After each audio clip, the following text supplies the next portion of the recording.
finish it? Nope.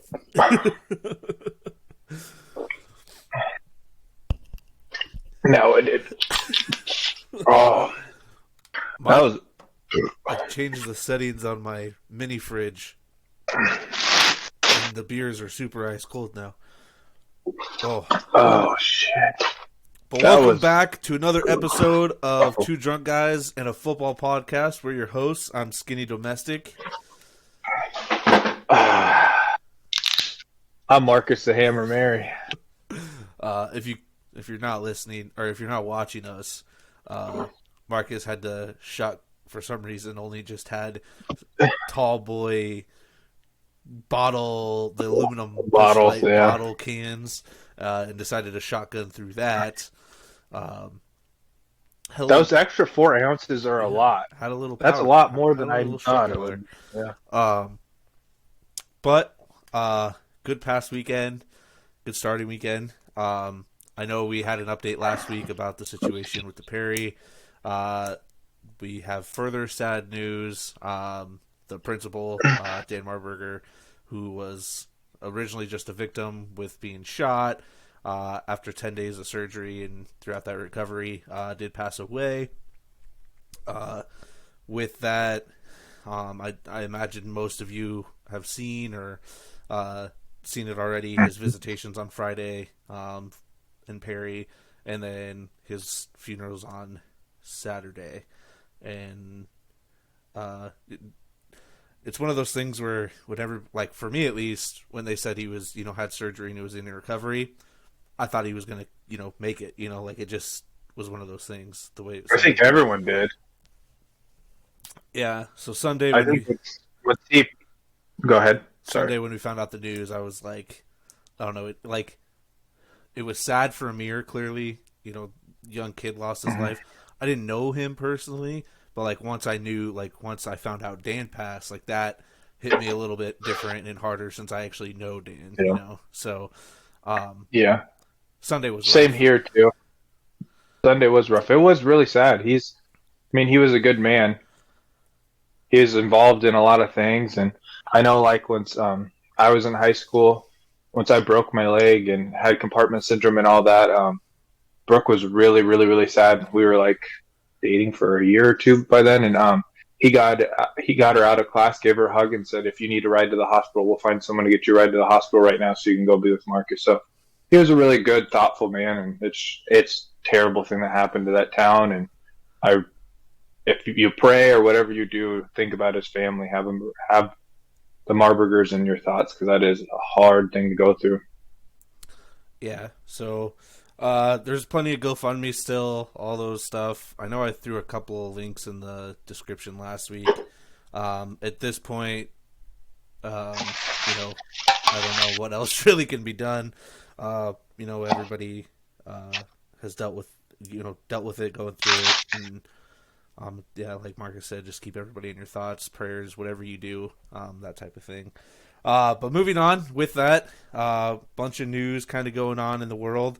Marcus, why don't you start off with some news? Oh gosh, are you sure you want me to leave this one for you? Well, you could Or say should it, I hit you with it? but it's Okay. not. It if I don't do. I don't know if you listen to New Heights. I know what you're going to say. Do you listen to I the didn't. podcast? I Okay, didn't. so just say it, and then I will make my comment about it. Jason Kelsey retired. So, listening to New Heights this morning, he technically officially has not retired. He's technically a free agent because he was only on a 1-year deal. But on New Heights, he was basically he said at the time, right after the game, your emotions are high. He made comments to people and stuff like that, but he hasn't officially done it. So Adam Schefter, or whoever, was it Adam Schefter? I think it was Adam Schefter that announced it. Basically pulled the Tom Brady situation and announced the retirement way too soon. And maybe Kelsey's like, you know what? Fuck that guy. I'm going to come back for another season. But I would assume he's going to officially retire this offseason. Lane Johnson said he's going to keep playing, so he's going to be back at least. But yeah, Mhm. If he does retire, it's going to be big. He was the core of that offensive line, the veteran, the guy. So we drafted because since 2020, everybody's been like, all right, this dude's going to retire. So we've drafted centers, and now that center's a 2-time Pro Bowl guard. So I mean, we have a deep line, so I'm not too worried. Clearly it'll be an impact, but if he does officially retire, then Jalen's gotta. I would assume we'll move Jurgens back over to center since he's played. We've done a couple of those Kelsey and him are both in, and then Jurgens takes the snap type thing. So I would assume that's what would happen, but I'm really deep down I want him to play one more year, but I know his body has to be suffering after the brotherly shove for all he's 34, 34, 35, 30, I don't remember, 34, 35. He's got to be older than that. Isn't 36. Travis Kelsey 30? Yeah, he's 36. So yeah. Playing center, Travis is 32, 33. Yeah. So being the center, if he officially retires, I think he will, then it'll be big. 6-time All Pro, Hall of Famer, future Hall of Famer, and I expect the Eagles to retire his jersey in a heartbeat. So they should. And I don't feel like they retire jerseys like they used to. No. Randy Moss people are still rocking 84 and 80. And, actually I haven't seen anyone rock 80 in Minnesota, but 84 is being rocked. I know that. Well, it's like Gronk with the Pats. How do you not have his jersey number retired? How are you going to let another tight end come in and be number 87? It just Gronk's got to be the greatest tight end of all time, though. Yeah, that's what I'm saying. But the fact that the league, whatever, but because clearly there's other tight ends that are number 87, but for other teams that were good, but Pat specifically, they need to his jersey. Nobody should be wearing number 12. Nobody should be wearing number 87 for the Pats. Someone wearing number 12 in New England's a slap in the face. Yeah, exactly. I know it's difficult. You can't retire everybody's jersey, blah blah blah, all that. But come on, no one can wear 12. Yeah. Yeah, they're your greatest players of all time. So. They're the greatest players of all time. Yeah. That big hit to the Eagles if he does retire. It made me sad too. I was sad. Saints OC was let go because that's going to help the Saints, do good with the negative cap room they have next year and not all the bad decisions they make in the back end. Not only did they fire the OC, they fired 3 or 4 other coaches, but you want to know who they kept? Dennis Allen. Dennis Allen, yeah. Yeah. Hey, I got a great idea. We have Jameis Winston, who's probably the cheaper equivalent to what Derek Carr is, except he's more aggressive. We're going to go get Derek Carr and not make the playoffs and lose a division that should have been won. Probably was yours for the taking. Yeah. Well, the other one too is maybe right now, I've been saying, is with the amount of head coaches that are available, now is your time to want a head coach. But at the same time, what coaches want to go there again with, you have the cap space issue, your quarterback situation. Does anybody even really want to? At that point, you're probably going to get somebody that's a first-time head coach, somebody that probably isn't going to do as good, whatever it may be. You need that guy, the coach for the Cardinals, someone that's just going to go into a just heaping pile of shit. Yeah. And try to do it. And he did a good job this year, honestly. They were competitive. They stayed competitive. Yeah. That's all it really matters. They beat the Cowboys. They beat the Cowboys, and they beat. Oh yeah, they beat the Eagles. I forgot about that. And they were competitive against maybe not the whole game, but the 49ers, the God, who else? I guess looking. I think they might have beat. They had won 3 games.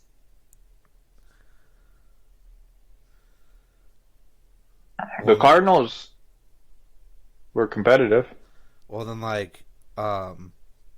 McBride as a tight end was starting to come loose. K1 came back. Nobody expected him to, He looked good.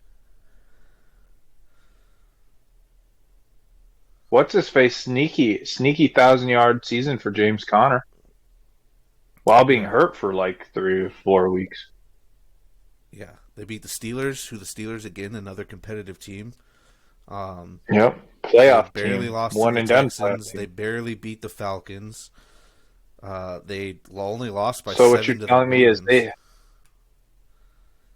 they can only beat one and done playoff teams? I guess so.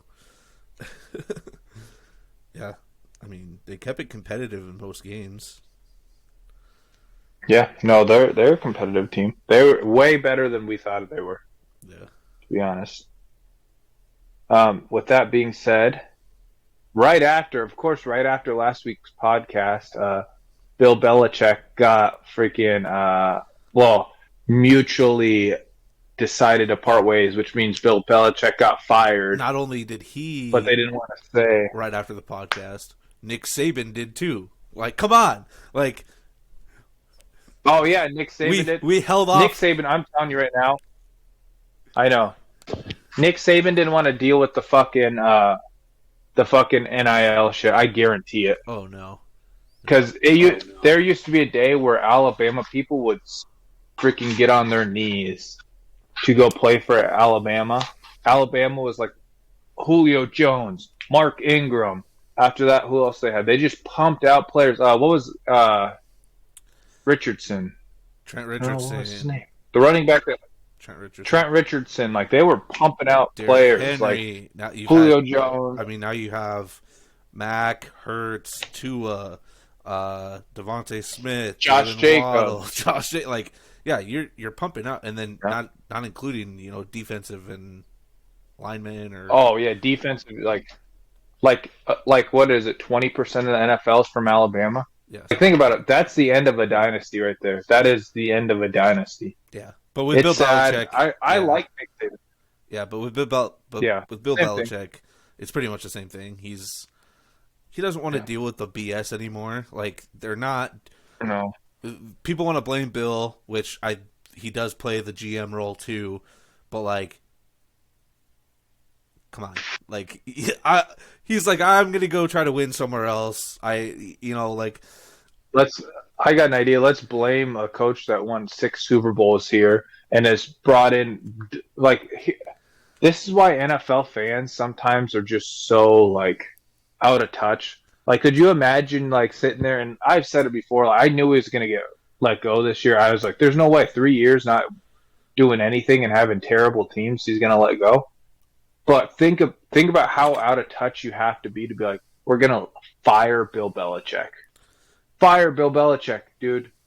Like, I wanted to just see him on another team so he wins the Super Bowl, because that's probably what will happen. He'll go to the Chargers and he'll be the best team. Or like in the NBA, Greg Popovich, Spurs head coach, won 5 titles. I'm the biggest Greg Popovich fan of all time. Hasn't had success in the NBA, like over the last couple of years. Yeah. Nobody's like, oh, we gotta fire him. Like it's crazy how he's so established. Like he did what he needed to do, and the Spurs, as an organization, they're content with him as the head coach. Like he's a Hall of Fame head coach.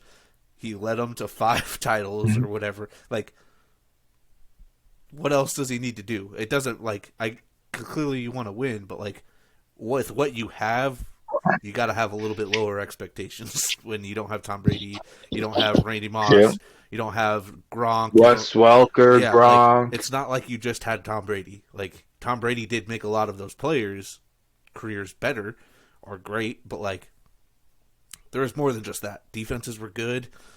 When you like this season, especially, that defense would have been super good. But at one point, they had their top 4 DBs out.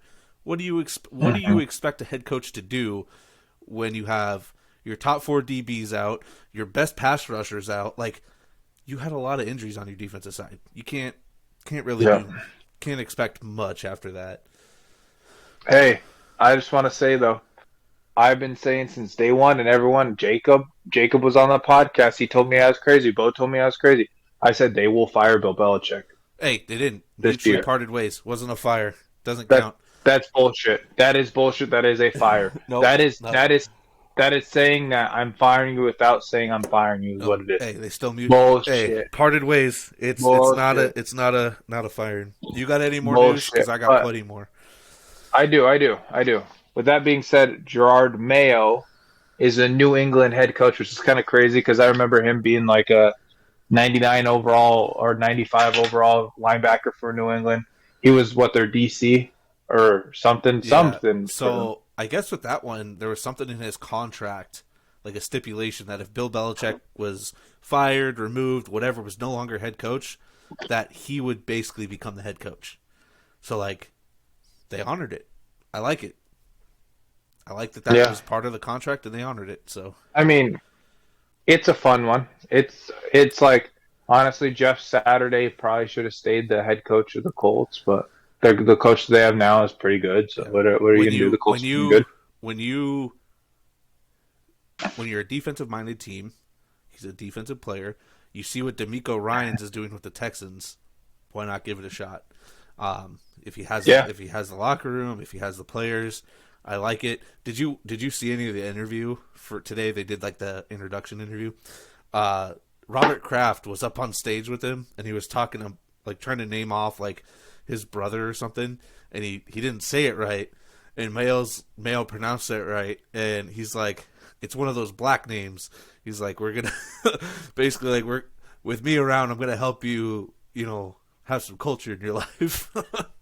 I thought it was funny. oh, he told that to Robert Kraft Basically, or like Robert Robert Kraft. Kraft said it's one of those black names. No, Mayo said to him because like Robert Oh, Kraft couldn't say the name right. oh, that would have been fucking funny, So dude. so Mayo said it. And he corrected him on how to say it, and then he's like, "It's one of those black names. I'll help you out with getting how to pronounce everything." Yeah. I thought that was So funny.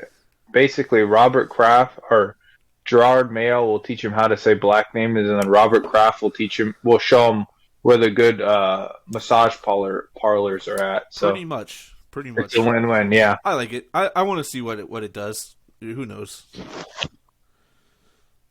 Yeah, that's interesting. I mean, who knows what that will be. I kind of feel like you're trying to get Bill Belichick without having Bill Belichick because who did he learn from? Bill Belichick. So Yeah, pretty much. we'll see though. We'll see how that works out. Next one, Tyler Higbee tours ACL. They're I out of mean, the Tyler Higbee playoffs. is a decent Yeah, tight end. Yeah. they're out of the playoffs, so luckily they don't have to move forward without him. He's a big part of their game Mhm. as much as they have Puka and Cup, and the timing of the injury. Is he going to be Yeah. available at the beginning of the season? That's the bad part is you have these late injuries. Um, OBJ I tore his agree. ACL in the Super Bowl, wasn't back until what November, December. So he's got that whole month He didn't ahead. play for a long, long, Yeah, long time. but he was cleared to play or whatever they. But Yeah. like, so he might be more of a mid to late, early, potentially Yep. part of the season. My next one is Caleb Williams to enter the draft. So he must think that the Bears are going to trade the first round pick. I don't think he'll be the first round pick. To be honest, I think any team that takes him first overall is crazy. He could not win games in college football.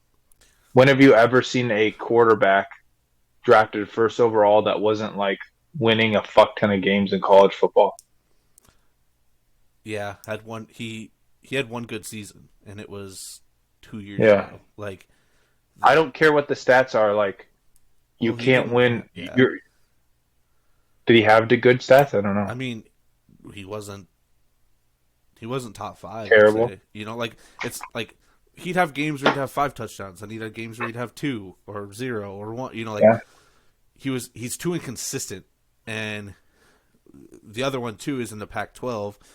You have to be able to be consistent. Penix Jr., Bo Nix, those guys were winning Mhm. games. They were like that's where I feel like Caleb Williams Heisman 2 years ago is getting way blown out of proportion. Michael Penix Jordan Travis, even despite his injury, Daniels, Bo Nix, those 4 guys I look at and I'm like, they're better quarterbacks than Caleb Williams. Like they're winning, they're winning games, they're putting up points. Like Michael Penix, he'd answer any until the game, until they lost, but like he was answering every call they had. He was able to do like the fact that Caleb Williams and Drake May, the 2 guys that like nobody gives a shit about in terms of like they're the hottest. Yeah, UNC was supposed to be good, and they fell off.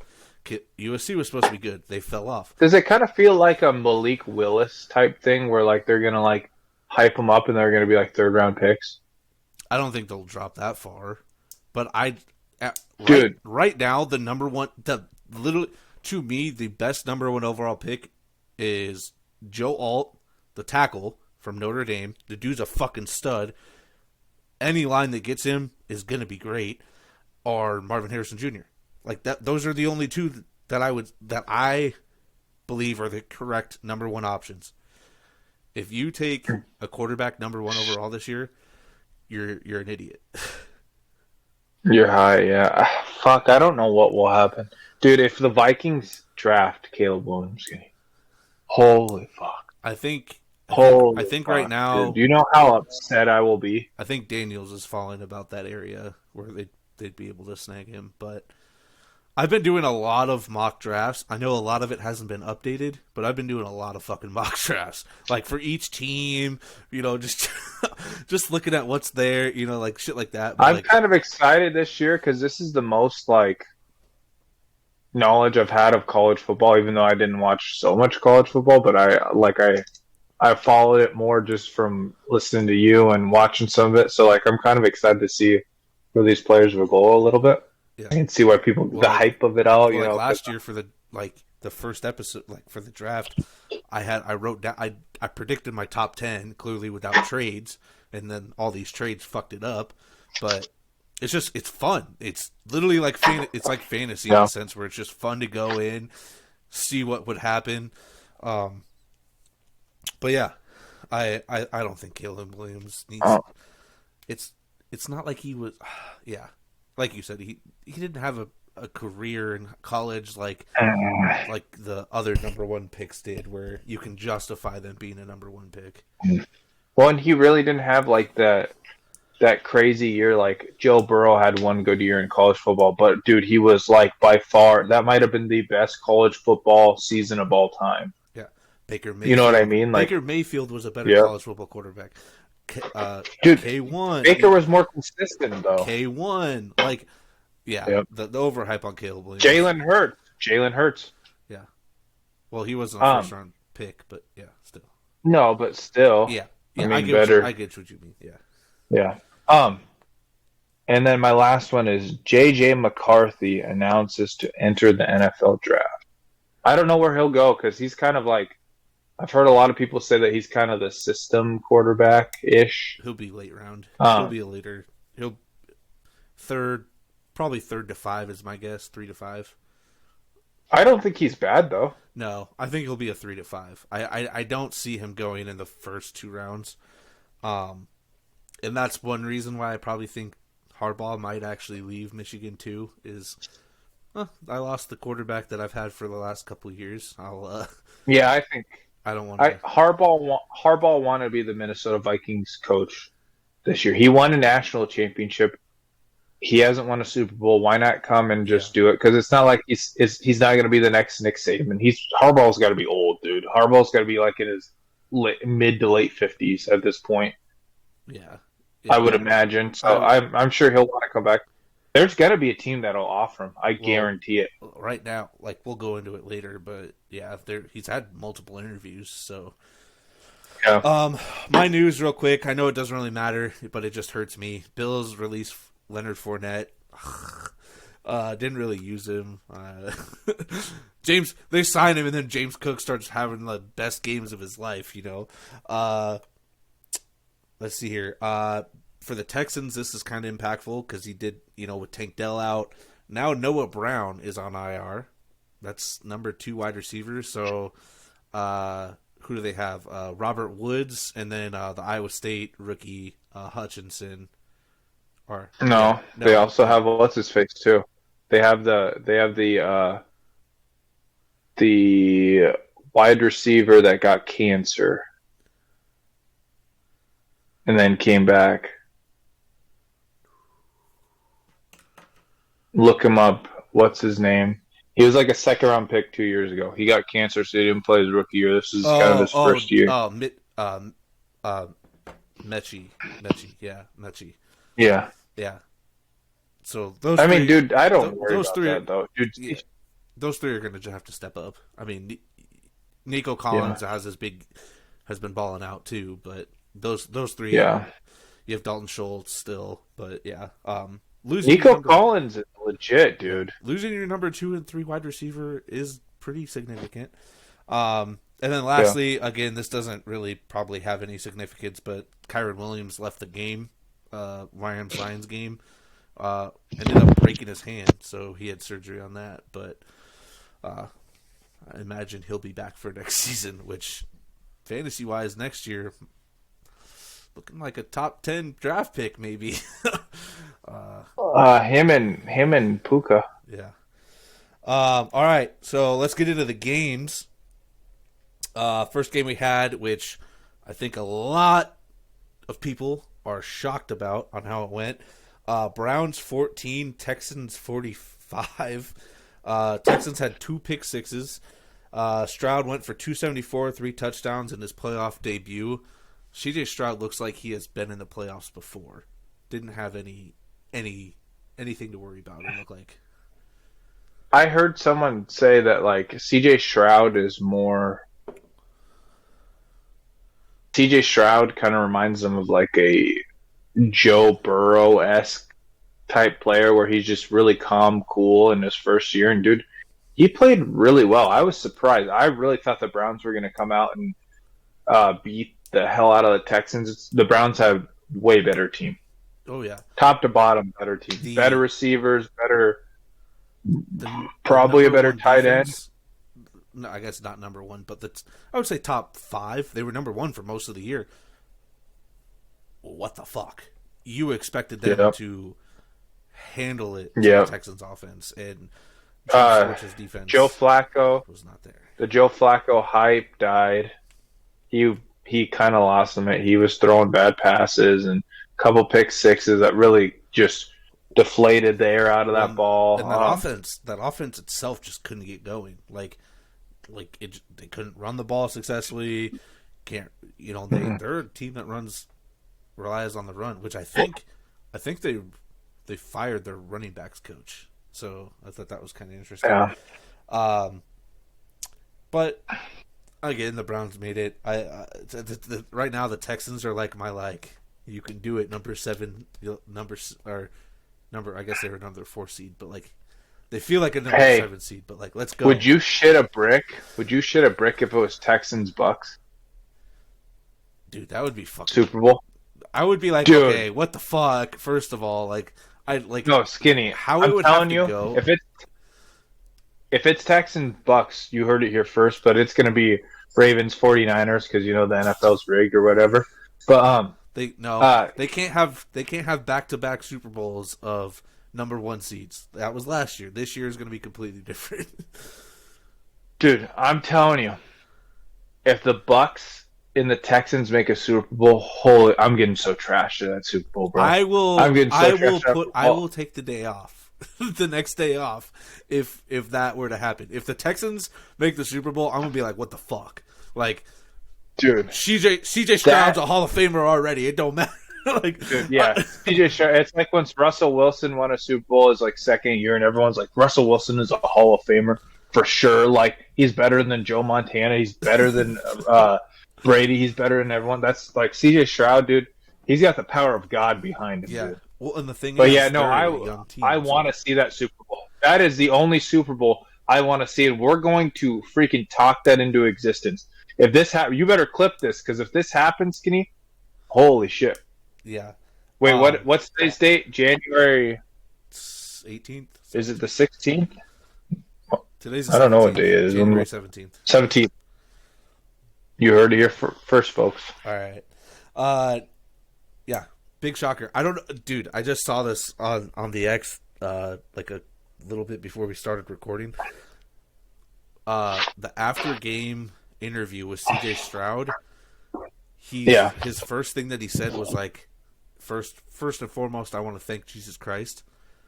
There's a clip of him saying that on like one interview broadcast, but then on the other interview broadcast on NBC, the first and foremost, I want to thank Jesus Christ was like cropped out. It just goes straight into him saying his other things. I was like, what the fuck?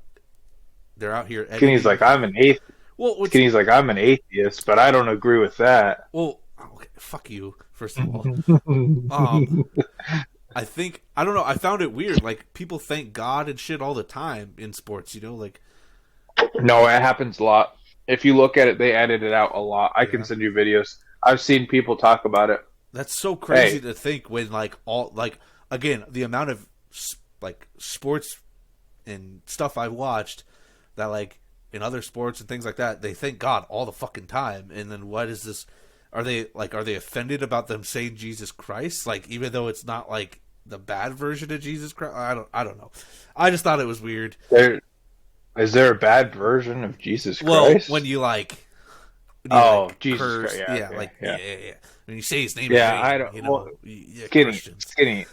Skinny. Is it weird that they censor things in today's society? No. Next game is Dolphins 7, Chiefs 26.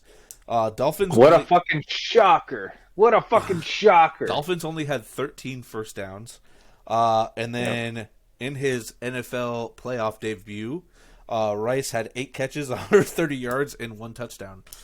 Dude, officially, Rashid Rice is legit. Yeah. Okay. Rookie wide receivers were the theme this year because if you had like a Puka, Rashid Rice, like, dude, they were so fucking good. Rice, Tank Dell until he got hurt. Yeah, Tank Dell was fucking awesome. Gosh, I can't even think of who else. But yeah, I mean, there's got to be the Packers. Addison. Yeah, Addison. Yeah. The Packers. What's his face? What's his face? Legit. What is his name? What is his name? He's like he had like so many fucking receptions. It was crazy. Now, is it Dobbs or Reed? No, not Dobbs. It's not Dobbs. Reed. Yeah, Jaden Reed. Jaden Reed was fucking awesome. 2nd round pick. Yeah. Yeah, rookie wide receivers had a good year. There's a little controversy in that game though. Crucial third down for the Dolphin or the Chiefs had the ball. Crucial third down. Roughing the passer called, but on that same play, there's video of the Chiefs offensive lineman holding, which is a blatant hold, just didn't get called. Should have probably been offsetting penalties. I don't even think that watching the replay of the roughing of the passer call was such a bad call. After watching these over the season, the last 6 games, Patty Mahomes got breathed on basically and got the call, which again everybody knows Patty Mahomes is getting that call 99.9% of the time. But like Dak, Jalen Hurts, some of these other guys were taking hits to the helmet and like shit like that. Or like even Matthew Stafford's this week, which we'll talk about, that didn't get called. So yeah, again, reffing's been shit. It continued into the playoffs, unfortunately. I don't know how much of a difference it would make in the game because the Dolphins' offense couldn't do shit. But on a crucial third down in the game that the Dolphins really needed to get the stop, that was held. I mean, it was cold. I better not hear any excuses from you Dolphin fans. Joe Olvera. You guys fucking suck. You guys were the biggest frauds of the AFC. I give just like the next team we'll talk about is a big fraud of the NFC. Is it the next team? No, I was going to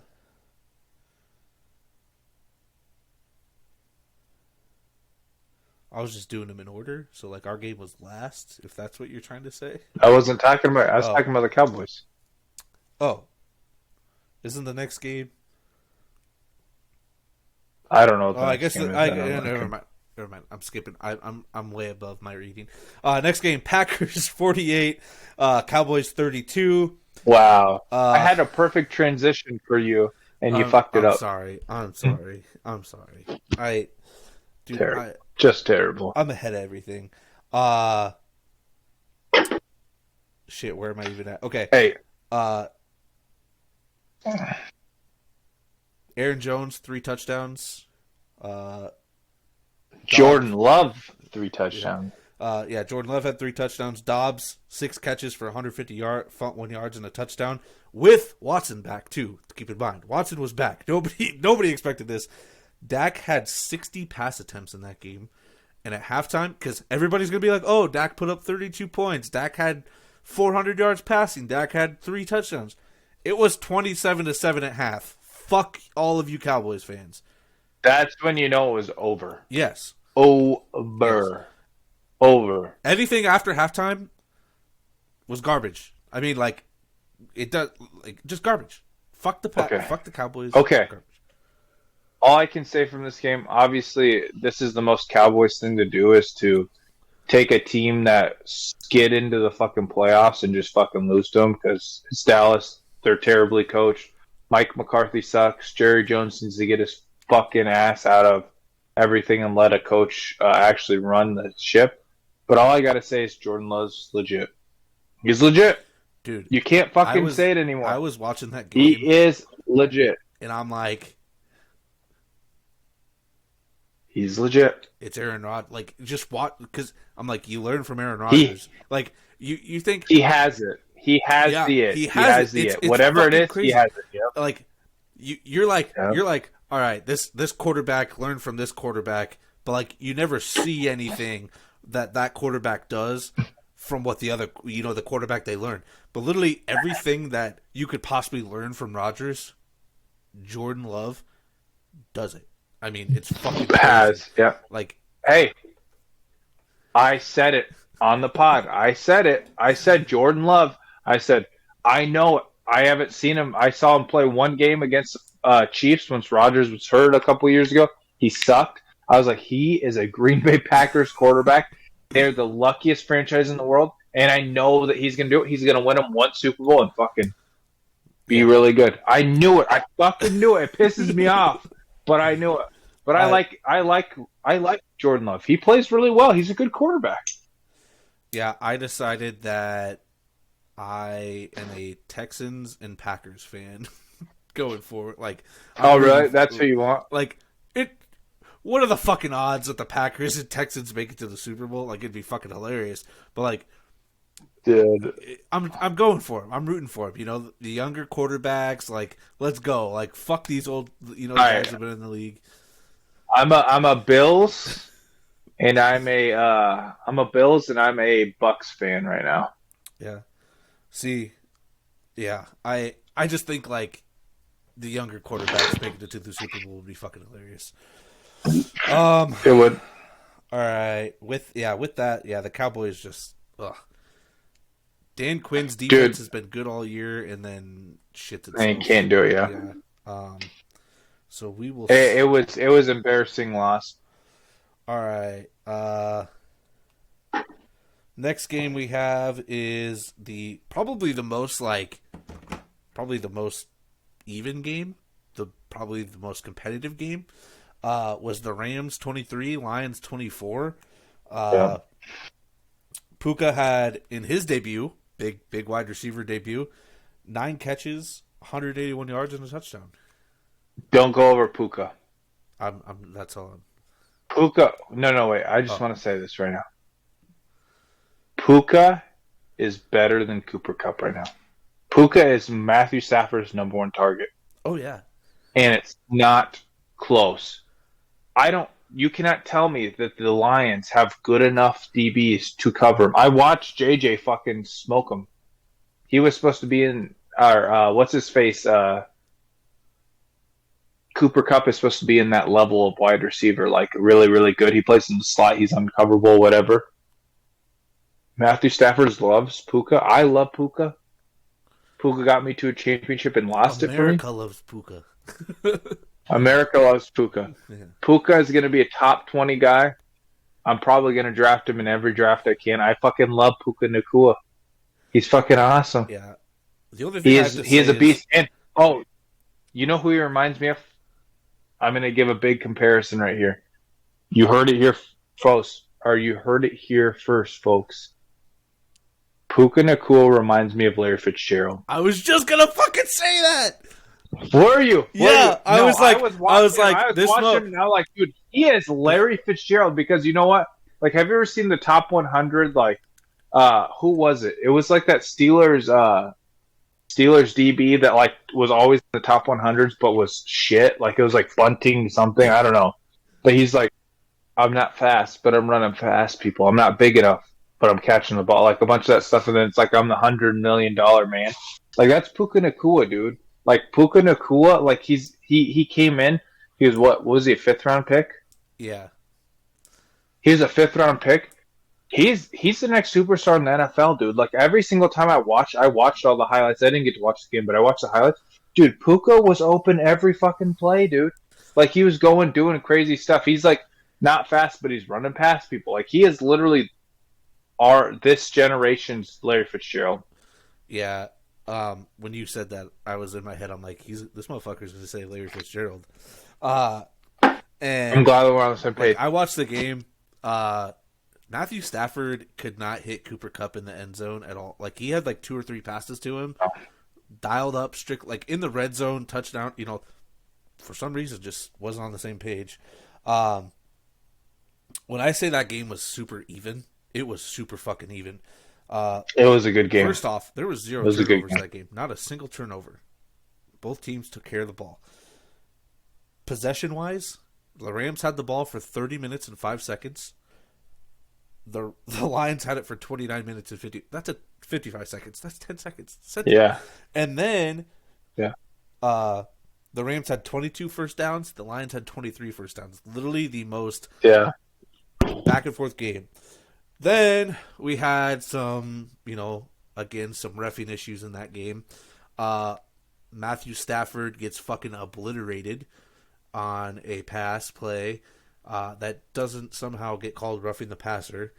Comes out of the game. I thought he was done for. I don't know how anybody looked at that video of how he looked on the floor, on the ground, and it was like, that guy is clear to go back in and play. Like he had his eyes rolled on the back of his head. What? As a medical professional, he should have never been. How are you gonna let him back? Yeah. He came back in and played well, but like the risk of injury, I think, was too high there. And then at the end of the game, the missed PI on Puka, but at the same time, the Lions did have a ghost false start called on them earlier in the game, which was critical. I want to say one thing. Fuck the NFL and fuck these reporters saying that what's his face had a dirty hit on Tyler Higbee. Yeah, it's not. I mean, you don't want to go in for the head. What's his name? What's the DB's name? Joseph. I can't think of his name. I can't think of his first name, but Joseph. I know this is part of his last name. Kirby Joseph, right? Okay. Where the hell is a DB supposed to hit? If it's a big guy, what do they always say? Chop him at the legs. Like, if that's a dirty hit, what, you want to hit them from here so people start breaking ribs and that's a dirty hit? Like, I guess I don't know. Like, as an NFL defender, what do you do? Yeah, because you can't hit them anywhere. It's like baseball. Hit them in the strike zone, the boobies to the knee. But how do you you're on a football you field. Can't. You can't. Maybe when you're running at them. If they're not going to lower their head, sure, maybe you can wind up to get them in the midsection. But when they're up in the air and they're coming down, you don't know where they're going to be at by the time you make contact. As long as you're avoiding the head area, what else can you do? How do you think Christian Watt or what is his name? Is it Charlie Waters? You probably don't know. I have any idea what I'm talking about. But once Waters took down Christian Okoye, you think that he was hitting him fucking midsection? He's going down. You got to go down on these big boys. You're Yeah. not going to tackle Derrick Henry by the legs. You're going to or you're not going to tackle him by hitting him mid. You're going to tackle him by hitting the legs. Yeah. That's how you tackle these guys. Again, it's player safety, but like, where else are you supposed to hit? You're just supposed to let them land and gain more yards. It NFL's As gotta Joe get some shit figured as out. as Joe Burrow said, it's football. Yep. It's a violent sport. I don't care about player safety. I'm going to say it right now. You're getting paid millions of dollars to win a game, to stop a game. Like, obviously, I don't want someone dying on the field, but like, if you're gonna get hurt, it's part of the game. Yeah. We knew that once you were playing high school football, you knew that part of the game was you could get hurt, right? Yep. Backyard I knew it football. once I was playing. Once I broke my backyard football. We knew what we were doing. That's part of the game. Injuries happen. Injuries allow opportunities for other players. Think about all the backup.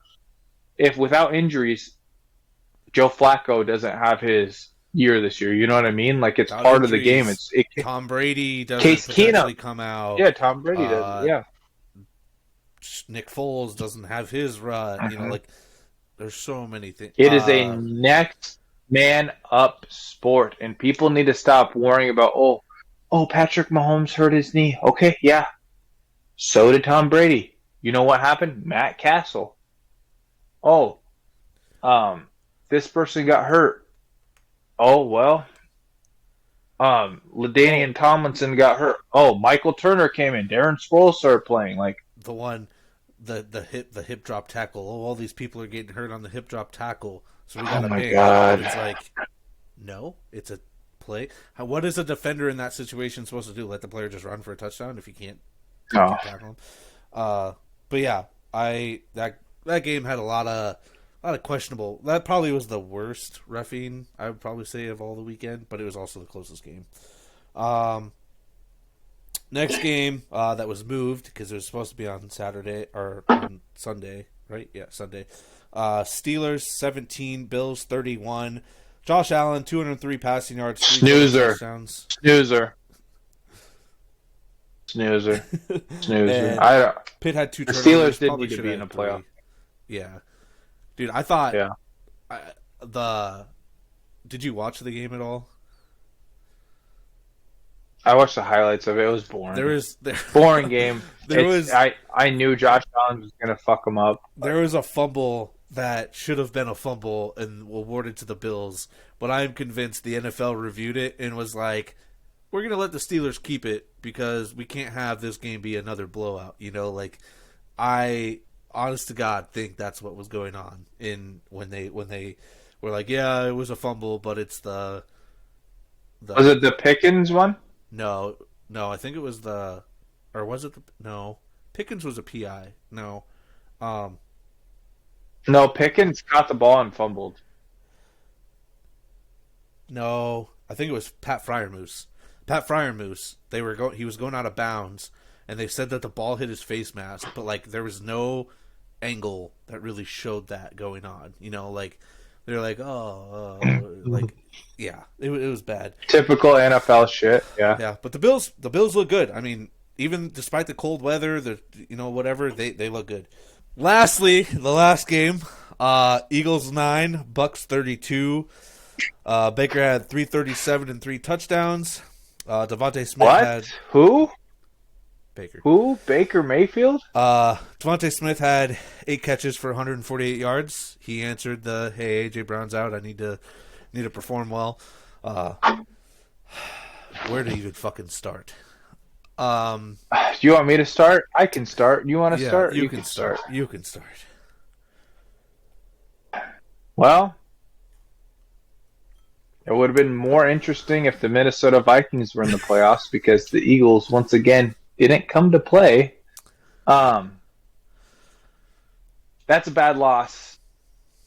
That team crumbled. That team, Jalen Hurts isn't who we thought we were. Their offensive coordinator, what's his name? Something Johnson? Brian Johnson. Brian Johnson. You better hope we'll talk about that, where I think he's going to go, because I can't wait for that one. But they need to get rid of him. Nick Sirianni is the biggest douche in the NFL and probably needs fired because that was a big collapse. This is probably the worst collapse since I saw Minnesota 5-0 with Sam Bradford. Yeah. Oh, that team just crumbled. Yeah. Baker, the Bucks did whatever they wanted to. They stopped the tush push somehow. The 92% of the time, 100% of the time. Did you see the play? Yeah, I did see the face mask. Yeah, I saw the face mask. It was a fuck. Like I saw it. I get it. He doesn't get it without the face, but like that's a blatant face mask. It was. Speaking of bad officiating, I'm gonna also say the first touchdown the Bucks had, both their right guard and right tackle held and tackled our defensive players. Clear as day. Don't know how that got called. And then the PI downfield, their defender didn't even turn around and tackle our player. And then again, the biggest thing is our defense with Matt Patricia has been bad. I don't understand how that even fucking works. Okay, here's the thing. Do you wish you had your old defensive coordinator, the one that you guys fired? Bro, we didn't fire him. He was better. No, he's not fired. He's still a coach. He's just he's upstairs, not down below. Oh, right. So they just dude. So Matt Patricia isn't our defensive coordinator. Our defensive coordinator got moved upstairs, and then Matt Patricia came downstairs to make the calls. I didn't like moving Matt Patricia. First off, our defense has been pretty shit all year. Terrible. They couldn't fucking. The biggest thing is they couldn't fucking tackle this week. Like that was the weirdest thing. James Bradbury. Oh, was what I eat in the morning is burnt toast, bro. He was oof. Well, and then remember the Seahawks game winner? Same defensive scheme that they ran against the Bucks, which resulted in a touchdown play. Thinking, oh, same play, we're gonna have a different outcome, but there wasn't a different outcome. Trey Palmer's fast too. Yeah, there's a lot of things.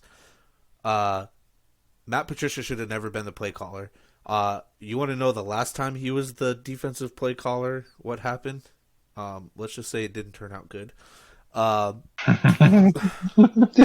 It wasn't. Matt Patricia should have never been the defensive play caller. I get our defense was, but you also have to think our defense was playing bad, but they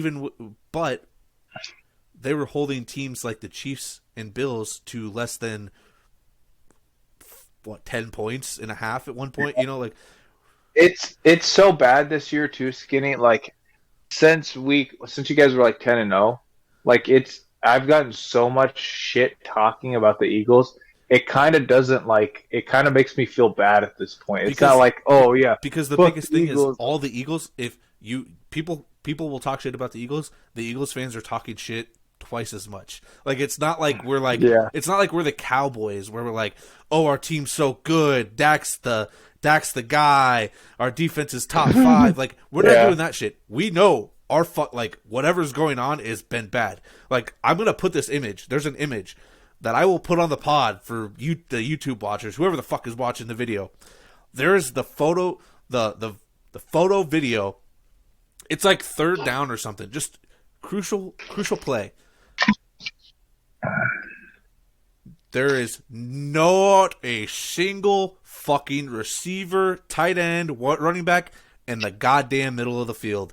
Everybody is on the outside fucking numbers. Nope. There's in the picture, it's from behind Jalen Hurts.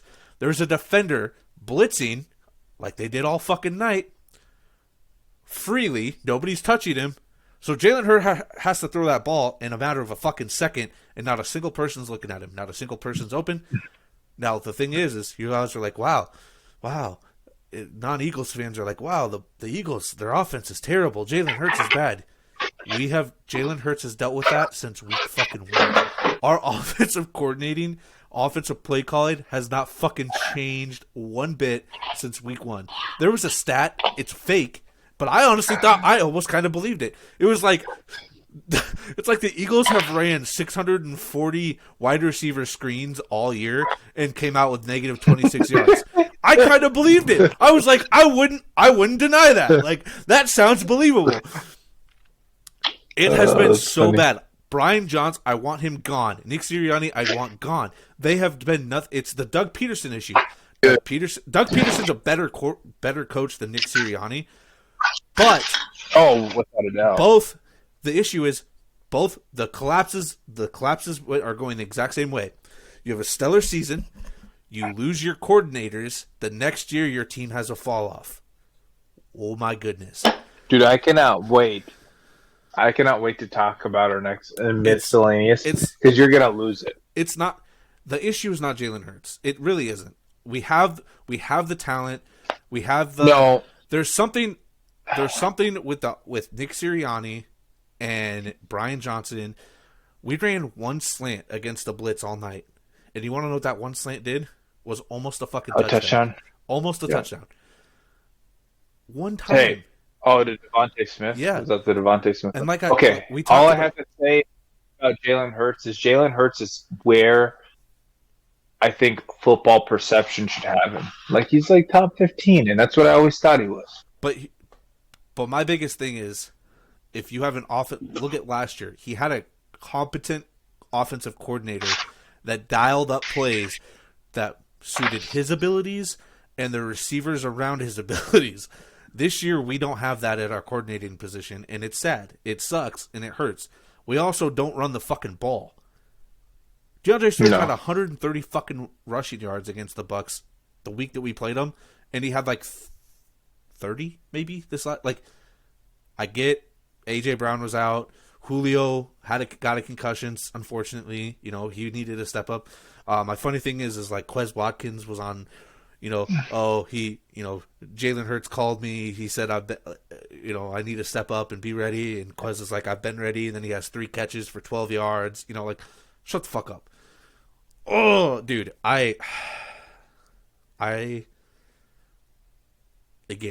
it's not Jalen. People are starting to blame Howie Roseman.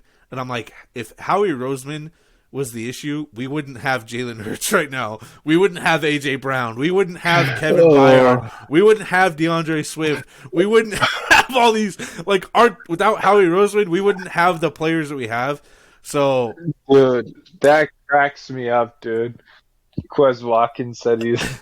I don't get, again, funny. if the play calling was good, if Jalen Hurts was just missing guys, and, when teams are blitzing you and you're not calling plays or having adjustment plays to go against the blitz, I feel like Nick Sirianni has a complex where he's not letting Jalen Hurts have input in things as much as he probably should. With the money he's making, he should have more impact on the offensive play calls. There's a video of the Chiefs game where Nick Sirianni's like waving at the fans or whatever on the sideline, and Jalen Hurts slaps his hand down and looks at him like, what the fuck are you doing? Like, come on. Like, there's disconnect. Oh, really? Weird. Yeah. So, okay. Yeah, that's that. I'm done. I'm sorry. Oh, God.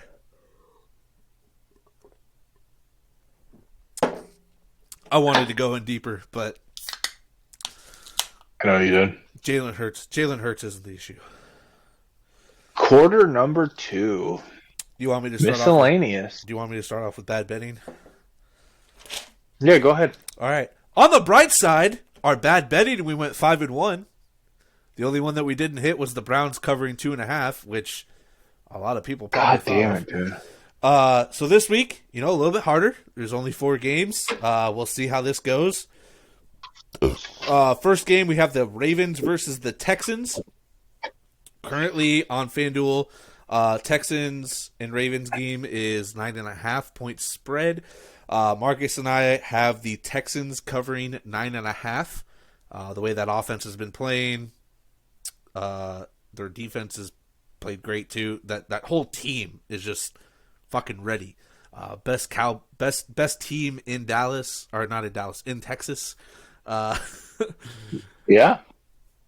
Against the Ravens. The Ravens do get Mark Andrews back potentially this week. He's been practicing. So the vibes with the Texans, I think maybe they might not win, but I definitely think it'll be a competitive game.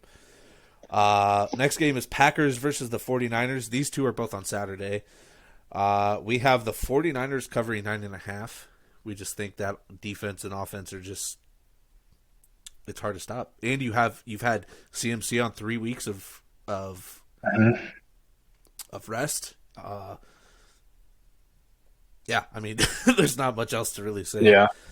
We think If the Packers are the Cowboys' kryptonite, the 49ers are 100% Yes. the Packers' kryptonite. Yeah, So it don't matter who's quarterback. Then the Sunday games. First one is Bucks versus Lions. The Lions come in at 6.5-point favorites. The Marcus and I are taking the Lions minus 6.5 at home. Ford Field was fucking electric for their last game. It's going to be even crazier now. Again, I know the Bucks beat the Eagles. The Bucks had some areas where they're weak at, I guess, with everything. The Lions looked fucking perfect from the get-go. So, defense is playing well, and that offense was... The one thing is the offense, they actually have a competent offensive coordinator. So, they get their players open. Oh, yeah. And Did you see it? Did you see in the interview the reporter asking Todd Bowles, it's going to be really cold in Detroit. What are you going to do? And he's like, we play in a dome. It doesn't really matter because we play in a dome. that just goes to show how what reporters don't know. Like, they really don't fucking know. They're literally there to get some questions answered and write some bullshit. So, fuck. It's going to be cold. Them walking, they're going to be really cold walking from the bus into the stadium. So I think that'll affect them mentally. Yeah. Or because it's cold outside, the dome is going to have a 0.2 difference in Fahrenheit degrees because of just some stupid shit. Yeah. Instead of 72, it's going to be 71 degrees. And I really think that is going to mess with the Tampa Bay Bucks players, because once they're in Florida right now, it's got to be 82 degrees. And, with that change in temperature will really mess with them, and they'll be really cold and they won't be able to play well. Yeah. I'm also kind of on like an Iowa train here. Like, looking at it, the Texans, they got Xavier Hutchinson. 49ers got Brock Purdy, George Kittle. Lions got David Montgomery, Sam Laporta. So I don't know what the Chiefs or Bills have. But last one, Chiefs at Bills. Again, another cold game. Not as cold as the Chiefs game, but it's supposed to be cold, like -2 degrees, they said. At Bills, Bills are favored by 2.5. Marcus and I have the Bills covering that 2.5. If you wanted to parlay all of these together, it would win 115.53. Again, that's as of Wednesday. If you make it later, odds might change a little bit, but about that 115 area for the... Well, and again, those lines might change a little bit too. With that, what do you want to get started with? Do you want to do the trivia first? Do you want to do the head coaching stuff or coach positions? What do you? Let's do the head coaching stuff, and then we can do trivia. All right. So I wrote. I don't know what you did, but I wrote down the 8 open positions and then put in like a guy or two that I kind of want to see. I think would be a good fit for that. There's 8. Yeah, I had 7. The Patriots don't have an open position. The Panthers, Raiders, Commanders, Seahawks, Titans, Chargers, Falcons. Oh, I'm sorry. 7. I counted wrong. Yeah, you're fine. Yeah, so 7. Let's start alphabetical order. Atlanta Falcons. You're taking the team Ben name. Johnson. Okay. Yeah, I thought Ben Johnson did an outstanding job in Detroit. With the Detroit offense, who I think is pretty thin at like playmakers in the receiving game. I think that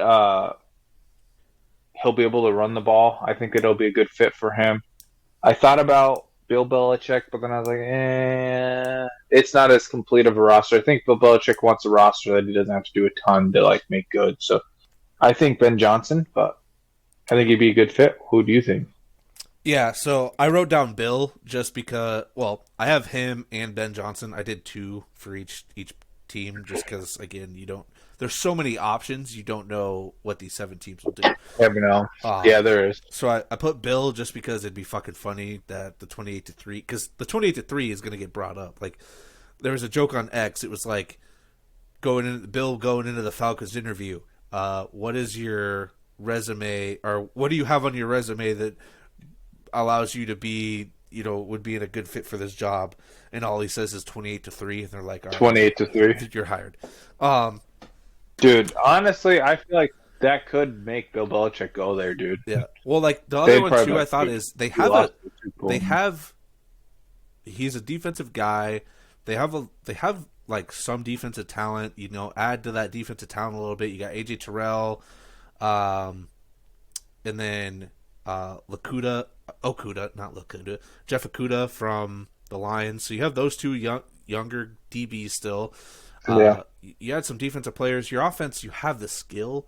You just need to get something. Grady Jarrett. Yeah, you need something. You got some players. Yeah, so if you get the defensive guy to like help make that defense better, and then you go get yourself a coordinator or something that can help with your offense, I think that would be fine. But I think Ben Johnson, it's the perfect situation for him. You have all that star talent, like the Lions have.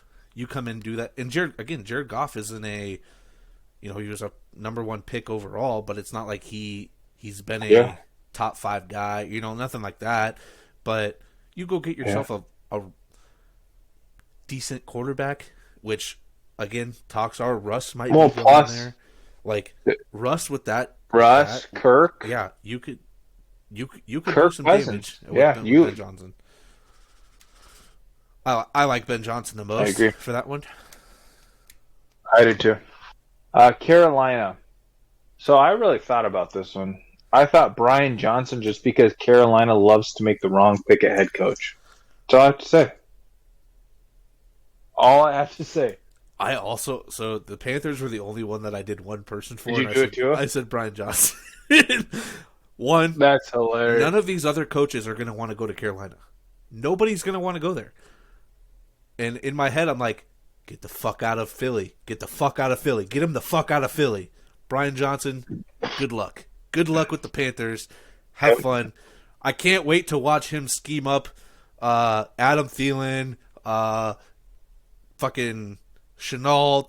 I don't even know fucking that younger guy, Marshall DJ Jr., Shark. DJ Shark. I can't wait to watch them all run 4 verticals and have nobody in the middle of the field, and Bryce Young gets fucking smoked because he's not mobile like Jalen Hurts. Can't wait for that. But yeah, I think Brian Johnson's probably going to be the most susceptible to going to that position because no actual person that's been a head coach is going to want to go there. Yep, I agree. Next, I got Las Vegas Raiders. I took Mike Vrabel. And the reason I thought of Mike Vrabel, that defense was better. I feel like that defense has some pieces. I also feel like this team wants to run the ball, and I feel like Josh Jacobs had a decent year. He was hurt.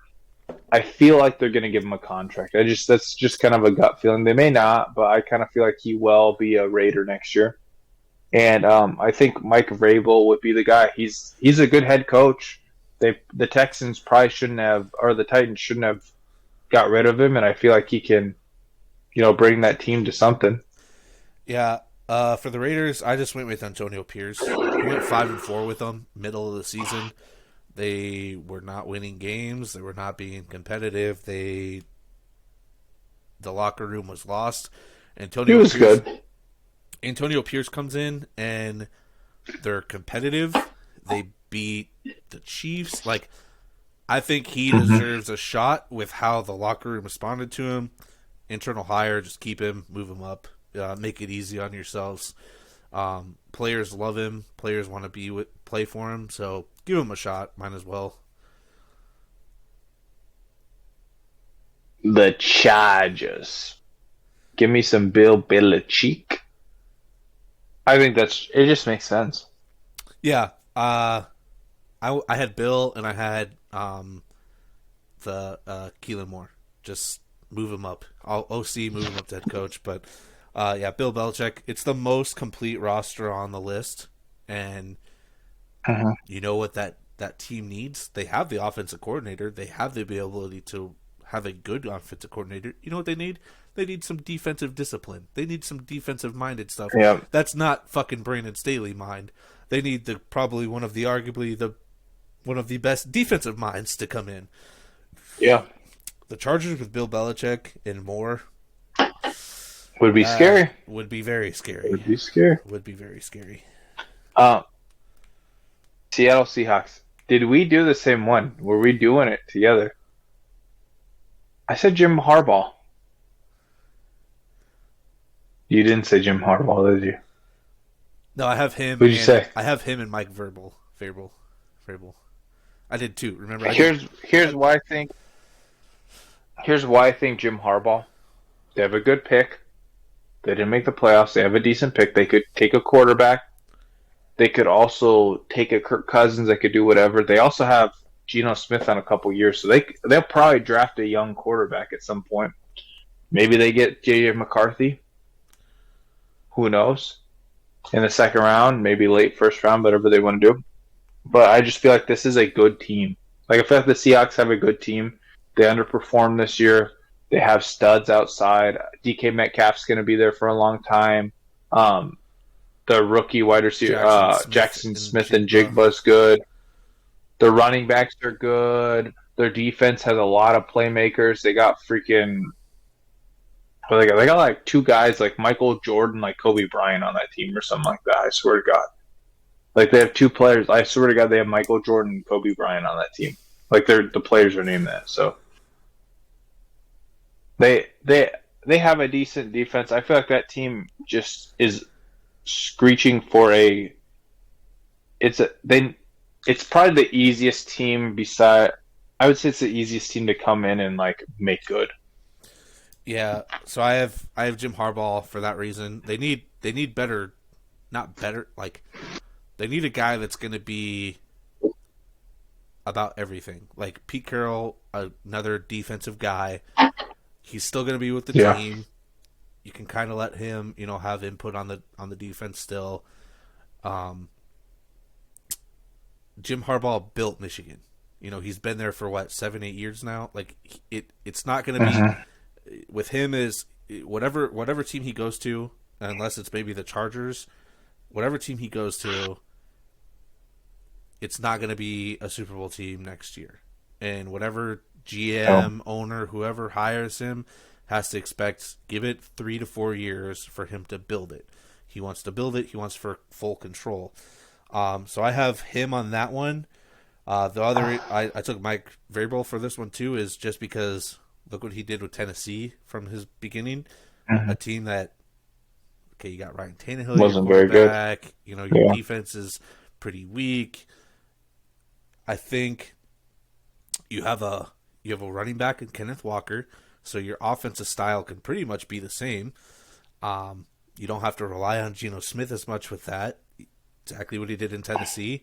And you just build the fuck out of that defense. I mean, that's what a lot of these defensive guys are. You rely heavily on your defense. You play power football. You run the ball. You play nitty gritty football. And I think the Seahawks already do that. But with Mike as their coach, would be even better. Yeah, I agree. Tennessee Titans. Do we have the same guy? Probably not. The defensive guy. Dan Quinn? Yeah. Really? No fucking way. Yeah, dude, we've been on the same page the whole time. Yeah, I thought Dan Quinn made the most sense, dude. He could come in there. That defense is okay. He'd come in there. I feel like Dan Quinn was a decent head coach. I don't understand why they got rid of him in Atlanta so quick. He did a good job. We know why, but 28-3. Jesus. Yeah, it was what's his face? The 49ers coach fucked it all up. Oh, Shanahan, yeah. Yeah. I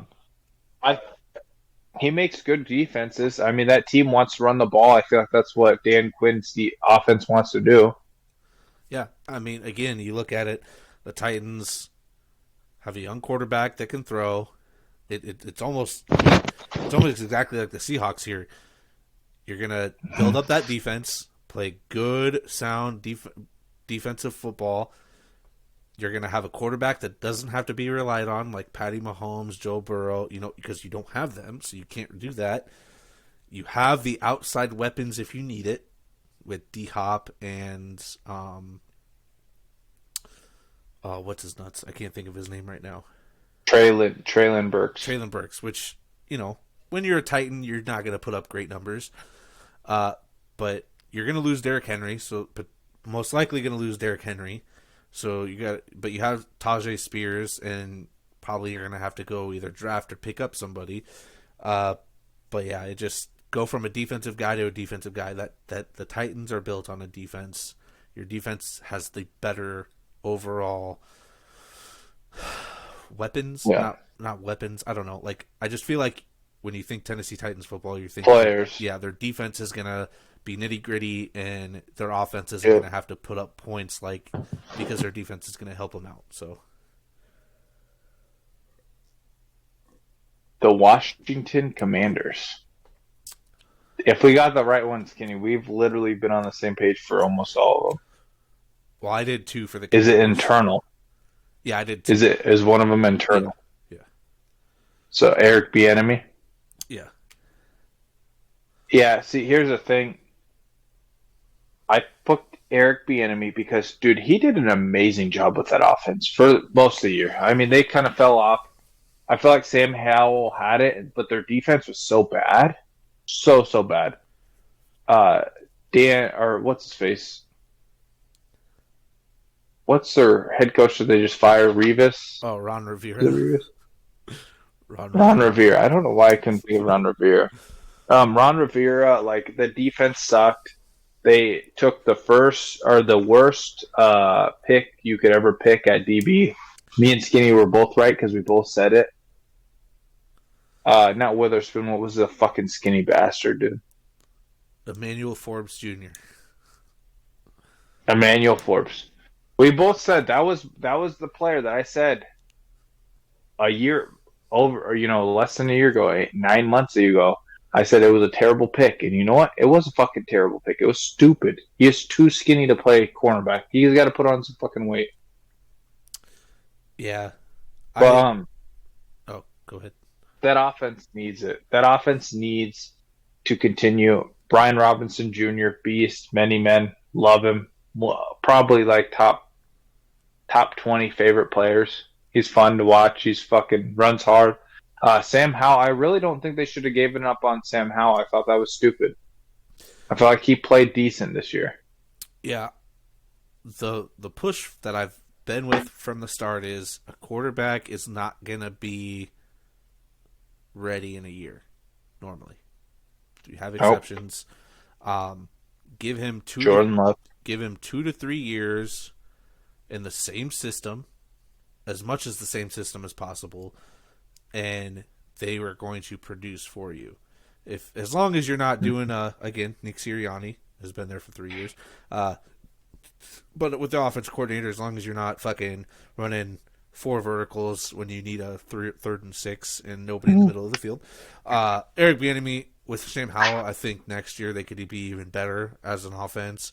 And then at that point, your offense is pretty much set. Maybe you had a lineman or so. I guess I don't know who is technically a free agent for him, but they got a young Brian Johnson. They still are not Brian Johnson, Brian Robinson. They have Scary Terry. You have the Jahan Dotson. Yeah, young Jahan Dotson. If you need to go get another receiver, go get him. Whatever. You can throw in a 3rd receiver in that offense, no problem. Slot receiver if you need, whatever. But really, just focus on your defense in the draft. You have the number 2 pick, number 3 pick. Curtis Samuel's been a decent third overall if the Commanders have the number 3 pick, I think. If Joe Alt's there at 3, take Joe Alt. Your offense is going to be 400 times better just from that pick. If you're, Sam Howell didn't have a lot of time because like your top 8 picks, if you're in the top 8, you're not taking a defensive player this year, which is really odd. Usually there's at least 1 or 2. But if you're top 8, you go and get it. You don't need a wide receiver. You got wide receivers. You don't need a quarterback. Believe in Sam Howell for another year, and go get Joe. Protect him, dude. Take the fucking tight end from Georgia. That too, yeah, Brock. Yeah, I think I'd rather protect him first, but yeah, I get what you mean. And then focus on your defense every other round. So I put a couple coaches on the hot seat. I just put Mike McCarthy might get fired. I'm sure I could see that happening by the time the podcast drops, and I also see Nick Sirianni not being the Eagles head coach. But that's kind of like their hot seat. Who knows? But yeah, that's all I have. Yeah, those two are my hot seat. Let me check real quick because Nick Sirianni is supposed to be meeting with Howie today. Okay, 20 minutes ago, Dallas is not making a head coaching change, and Cowboys Mike McCarthy will return. Oh, God.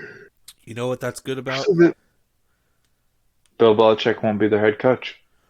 And then 30 minutes ago, Howie Roseman and Nick Sirianni have been... This isn't Adam Schefter or Ian Rappaport for this one. Howie Roseman and Nick Sirianni have been reaching out to coaches across the league to join their 2024 staff. So it sounds like Sirianni is going to be safe. They're probably getting rid of some coordinators and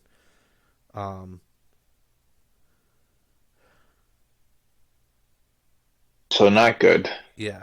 It sounds like Nick Sirianni's staying and Mark McCarthy are probably both going to be staying, but it sounds like Nick Sirianni is probably like, keep me if we can go get some other guys in here. I don't know. Not good for anything. Yeah, go ahead. Trivia. Some trivia. Don't have to stay on it for too long, but yeah, just for some fun. Which NFL player was nicknamed the Bus? Jerome Bettis. There you go. Yeah, I know that. You go ahead. Do you want me to just keep going since you only have one, or I have two? Yeah, just keep going. You're good. I technically only have one. The other one's more of like, did you know? Which player has the most interceptions in NFL history? Charles Woodson. Nope. I don't know. Paul Cruz, 81 career interceptions. Minnesota Vikings. Oh, wow. What was the highest scoring Super Bowl ever?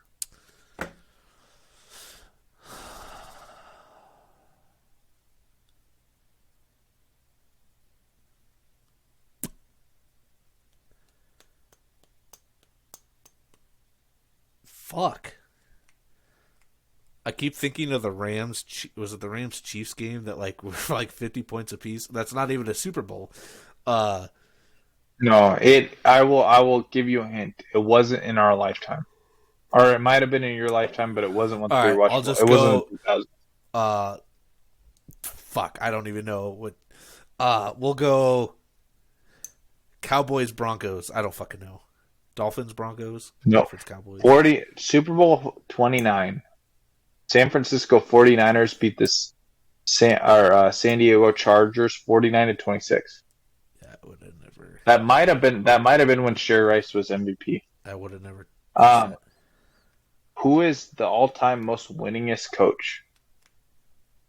What's his fucking nuts? Fuck.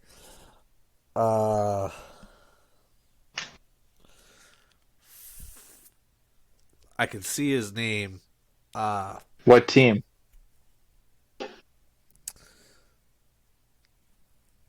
Isn't it a Packers head coach?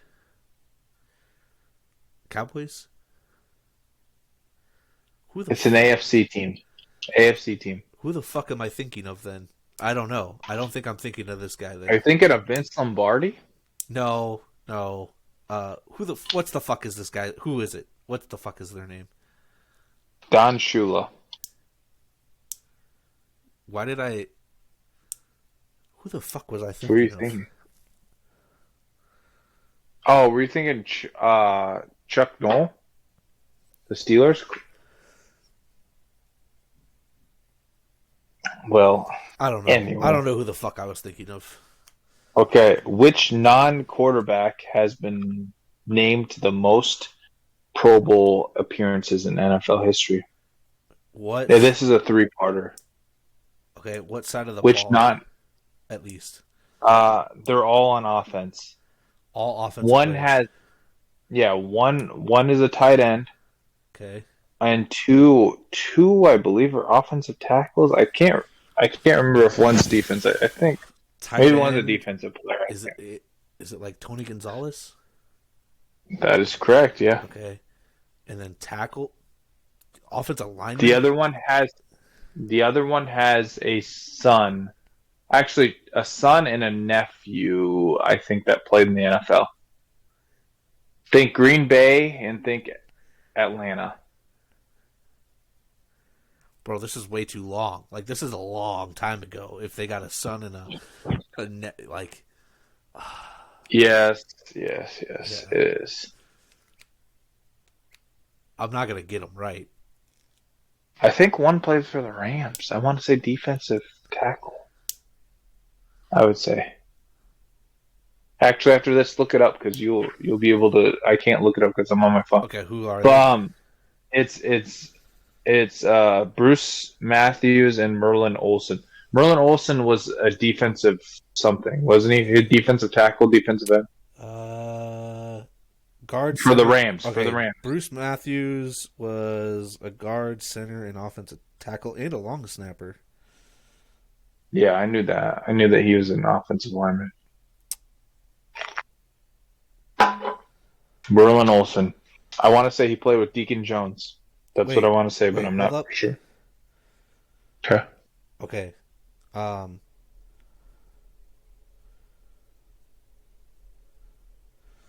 Bruce Matthews doesn't. Did he have a? Oh, his son. Do you was have a Jake. what? No, sorry. Bruce Matthews was Jake Matthews. Okay. And who is the other one? Merlin Olsen. He played for the Rams, I'm almost certain. Unless I'm wrong. And I think he played with, I think it was a defensive tackle or something. Defensive end, defensive tackle. See how good Yeah, Marcus he is. played for the Rams at defensive tackle.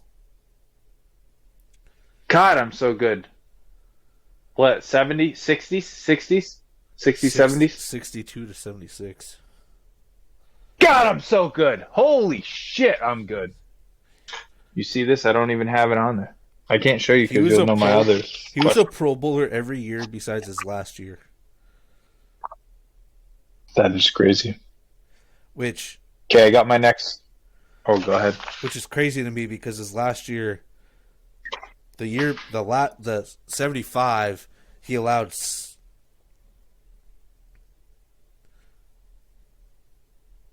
seven.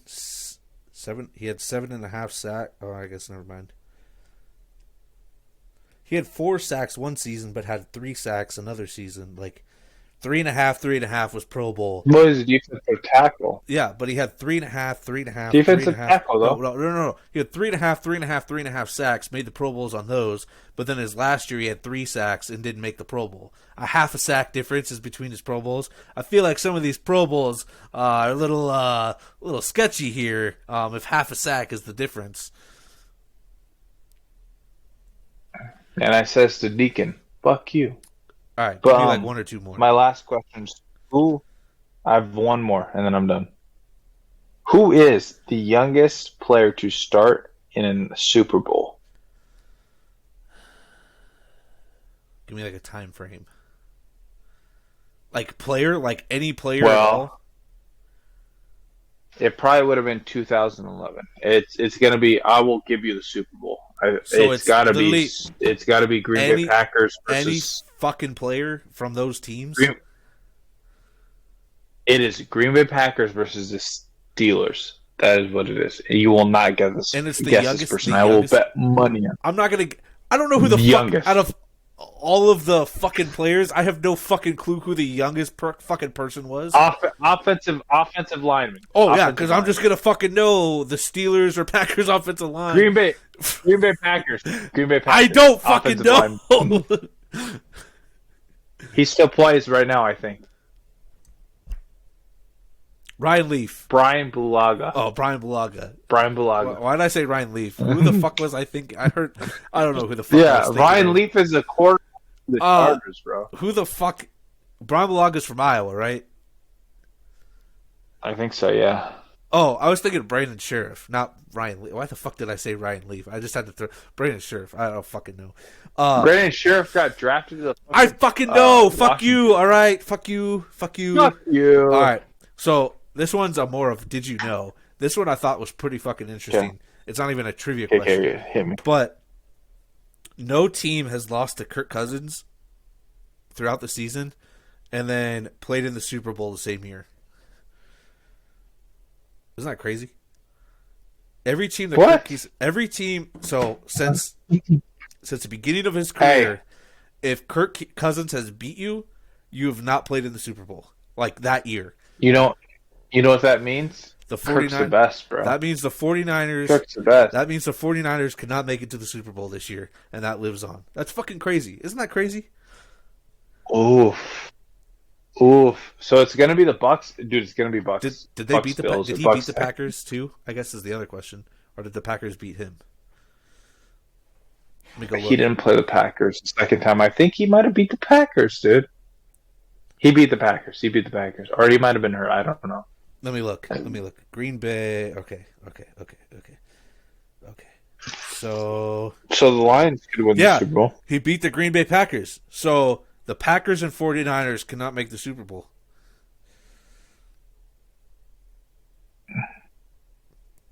That's a curse. All right, what's your trivia? Right, last question. It's eight teams.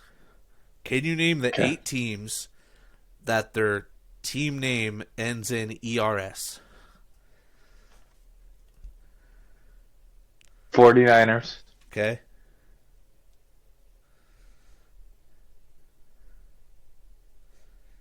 ERS. Holy shit. ERS. Buccaneers. Okay.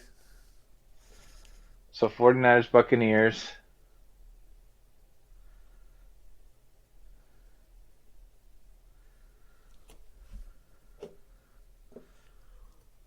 What the fuck? Steelers. Okay.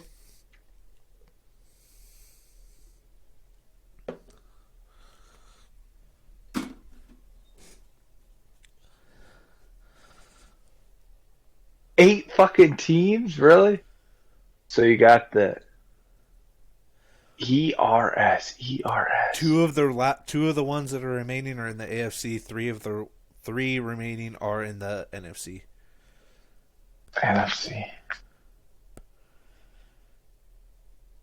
And none of them are in the same. Packers. So 2 and 2.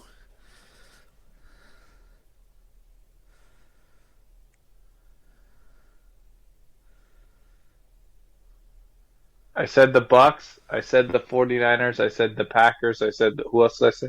Steelers, 49ers, Bucks, and Packers have been said. You got 4 left. I need 4. 2 AFC, 2 NFC. You know, my wife asked me this last night, and this is why I thought of it today for the pod. I answered this shit a lot faster than you did. I'm actually kind of impressed. Well, dude, I'm dyslexic, so holy shit.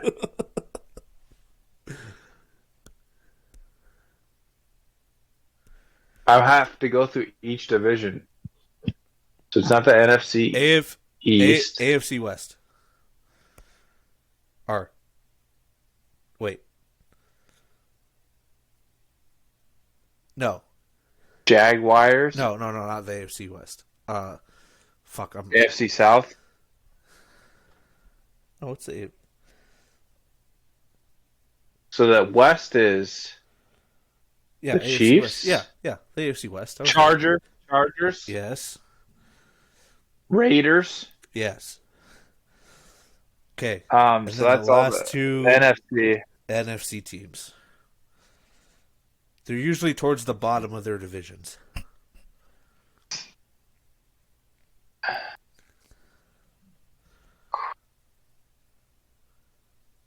Bottom of their divisions They both in have the They NFC. both have head coaching positions open.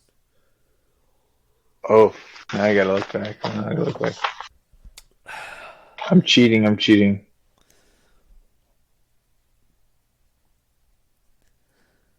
Panthers, Yes. Commanders. Yeah, you did it. And with that, that ends the quarter. Ah,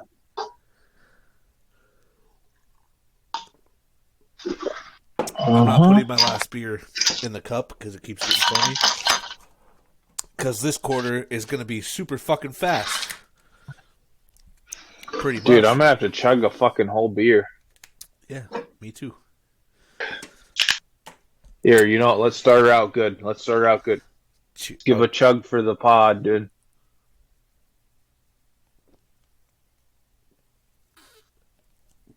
All right. Quarter 3. We got the upcoming week because there's not a whole lot left. Last week I went 2-4 in my pick'ems, and Marcus went 4-2. So that just tells you, regular season doesn't. I knew what I was doing. Well, yeah, regular. No. Oh. So let's hope for a better week for me. All right, Marcus. I agree. What games do we got this week?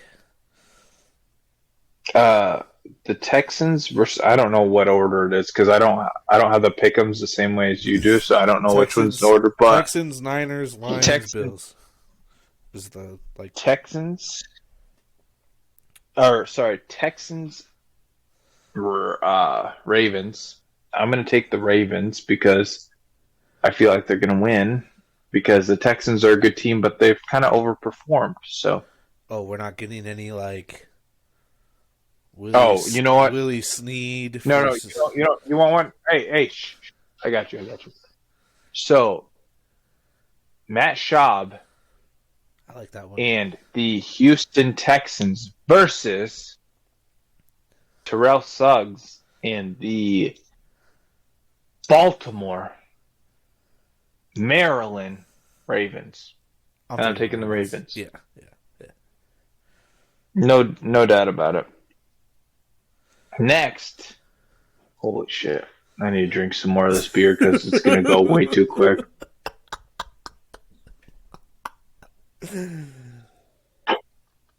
Wait, 16 ounces get to you, bud. Let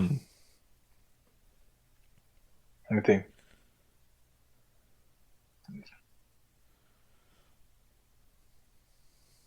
Larry Johnson in the Kansas City Chiefs versus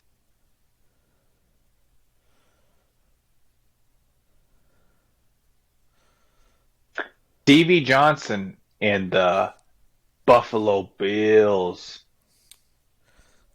I've said it once. I've said it a million times. Give me Buffalo at home in the cold. I agree. They looked better in the cold. I know it wasn't as cold, but they looked better. Give me Buffalo. Give me Buffalo. Not a shot. Give me Buffalo. They looked better in the cold. That's all I'm saying. On both sides of the ball, they look better in the cold. I agree. Rest his soul, Vincent Jackson and the Tampa Bay Buccaneers versus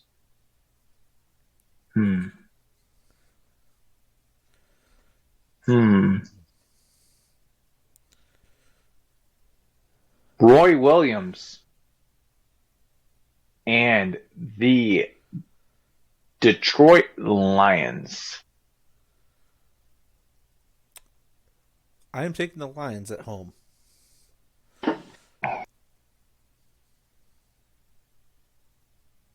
You know what? The Lions are the right pick. The the Lions will probably be in the championship, but you see it officially with this pen. I'm taking Tampa. You wanna know why? Baker Mayfield's dangerous, Yeah. and I don't care. Got to be different. You can't. Not everyone can pick the same person. Last, and most definitely not least, Donald Driver in the Green Bay Packers versus. Oof! Why can't I think of his name? Michael Crabtree in the San Francisco 49ers. You like that, don't you? I do like that. I don't know about you, but I'm feeling like the 49ers are going to win, so give me the 49ers. You don't know about me, but you're feeling 49, not 22. I am also going to take the 49ers. I'm going to just basically follow our bad betting, so, pretty much. Yeah. I should have followed the bad betting, but I just feel like Tampa Bay is just going to be in the. Because what would be worse than seeing like Green Bay and Tampa Bay in the conference championship? That'd be fucking hilarious. And then on the other side, you have like the Bills and Ravens. Like, imagine, imagine. Like you're like AFC's winning the Super Bowl for sure. Well, dude, I mean, fuck. I think whoever wins the Chiefs-Bills game might actually win the fucking Super Bowl at this point. Like, that's be out with that tough nitty-gritty game. I don't know. Yeah, it's not looking too good. But with that, good episode. Stay tuned next week. I had a lot of fun this episode. Yeah. We'll have more next week. Stay tuned next week. Because hopefully next week, there's either more firings, more some coaches, coaches signed, more whatever. We'll be down to the fucking conference championship games. Like, ooh, who would have thought? Yeah. But with that, we're getting close. We're getting close. I know, dude. It's so crazy that like in the 5 weeks, our podcast season's over, and we'll have season 2 next week or next. I know. Next week, but whatever. Like, I know we'll be on to season 2. Can you believe that we're almost like in March? It'll be a year. Yeah. Or no, May. sorry. May. Well, April, we were playing with April it a little bit. April, because we did it the week after the draft, but we had started in April. So yeah, about April time, end of March, early April, we started to mess with razzle dazzle a little bit. With that, we're honestly, we probably talked about it during the Super Bowl. Yeah, 100%. Last year's Super Bowl. I think the Super Bowl is where I probably just said, "Fuck it, let's do it." So, I probably was drunk enough. You're like, Marcus, I'm not playing with you anymore. With that, we're at 43 subscribers. We're trying to make our way to 50 by the end of the season. Get us out there. Thank you all. Hey, you gotta say us to spread us. Show us to everybody. Get us like and subscribe. Follow us on the Spotify. Yeah, we're on Amazon Music, but I don't know anybody that knows that because clearly it's not being listened to on Amazon Music. We just got it on there. I looked at the dashboard yesterday. Nobody's listened to us on Amazon Music yet. But if you're listening to us on Amazon Music, That's okay. Go on to Amazon Music. Follow us on Insta, Facebook. We got a group. I can Twitter. Follow us on the X. I'm on there all the time now. I put it on my phone instead of on the laptop, so I'm on there every day now. So I'm tweeting the fuck out of our X profile. I don't even log into my own profile anymore. So I'm running the Insta, dude. Yeah, I'm throwing some stories up there. We got the TikTok, which I don't even fucking know if anything's ever been posted to that recently. Probably not. You know what? We got a motherfucker that's not running our TikTok because me and Skinny don't have TikToks because we're not 12. Yeah, but yeah, follow us, get us our word out there. Let's get to 50 YouTube subscribers by the last. Our last episode of the season is going to be the week after the Super Bowl. So let's get to 50 before then. We got like 4 or 5 weeks. You as followers who are listening, we can do it. Get us there. Y'all have a great whatever the fuck semifinal weekend this bullshit is called. Real quick, I bought a fucking pie on Monday to eat a pie and cry. From where? From Hy-Vee. So I could cry and eat a pie while the Eagles went to die. You like that rhyme? Yeah, that's a good rhyme. So I've been eating pie. You should be breakfast. a rapper. I've been eating pie for breakfast the last couple days. Bro, it was a big ass pie. Like Jesus. I couldn't eat it all in one sitting, so I've been eating a big ass pie the last couple days. That had to be a big pie. Yeah, I still got like a quarter left. So, yeah. How come you never asked me if I want a slice? That's so fucked up. You coming to Perry? Probably not. Yeah, exactly. Probably not. Cheers. But maybe I might. Cheers. Well, come.